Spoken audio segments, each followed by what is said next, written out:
أعوذ بالله من الشيطان الرجيم بسم الله الرحمن الرحيم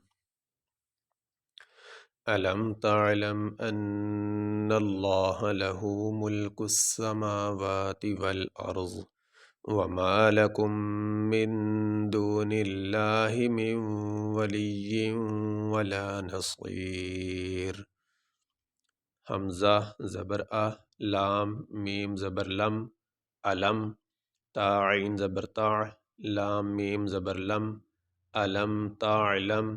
حمزہ نون زبر نون لام زبر نل لام کھڑی زبر لا ہا زبر ہا ان اللہ لام زبر لا ہا الٹا پیش ہو لہو میم لام پیش مل کاف سین پیش کس سین زبر سا ملک السا میم کھڑی زبر ما واو کھڑی زبر وا تا زیر تی لہو ملک السماواتی واو لام زبر ول حمزہ را زبر والارض ضاد زیر زی والارضی واو زبر وا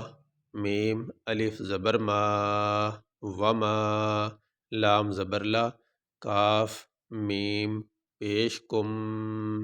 میم نون زیر من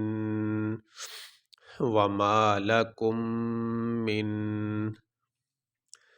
یہاں پہ یہ میم ساکن ہے، اس کے اوپر یہ جزم ہے، اس کو جزم کہتے ہیں۔ یہ جو میم کے اوپر ہے، جس حرف کے اوپر یہ جزم ہو اس حرف کو ساکن کہتے ہیں۔ تو یہاں پہ یہ جزم میم کے اوپر ہے، میم ساکن ہے، یہ میم ساکن ہے، یہ میم متحرک ہے، اس کے نیچے زیر آگے۔ تو یہاں پہ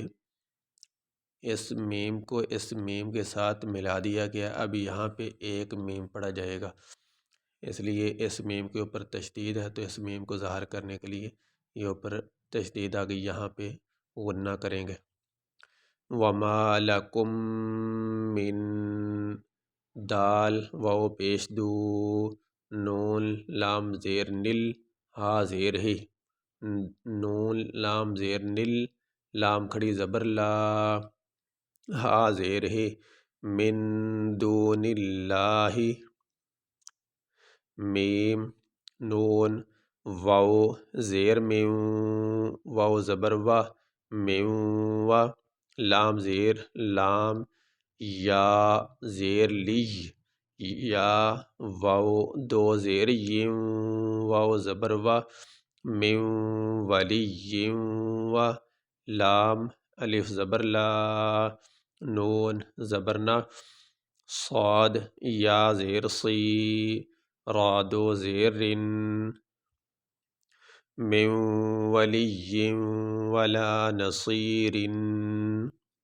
یہاں پہ آیت مکمل ہوگی، یہاں پہ ہم وقف کریں گے، سانس لیں گے۔ وقف کرنے کی صورت میں جس لفظ پہ وقف کیا جاتا ہے اس کے آخری حرف کو ساکن پڑھا جاتا ہے۔ یہاں پہ آخری حرف ہے را اور اس کے نیچے دو زیر، تو وقف کرنے کی صورت میں اس را کو ہم پڑھیں گے، لیکن اس کے نیچے جو دو زیر ہیں وہ نہیں پڑھیں گے، را کو ہم ساکن پڑھیں گے۔ اس طرح یہ طا یہ بھی وقف کی نشانی ہوتی ہے، جہاں پہ یہ طا دے تو وہاں پہ وقف کر سکتے ہیں، سانس لے سکتے ہیں۔ تو یہاں پہ وقف کریں گے تو یہ آخری حرف ہے، یہاں پہ ضاد، تو وقف کرنے کی صورت میں ضاد کے نیچے جو زیر ہے اس کو نہیں پڑھیں گے، ضاد کو ساکن پڑھیں گے۔ لیکن اگر ایک ہی سانس میں ملا کے پڑھنا چاہتے ہیں تو پھر یہ ضاد کے نیچے جو زیر ہے یہ پڑھیں گے، ایک ہی سانس میں ان دونوں کو پڑھیں گے۔ ألم تعلم أن الله له ملك السماوات والأرض وما لكم من دون الله من ولي ولا نصير۔ یہ سبق ہمارا مکمل ہوا جی۔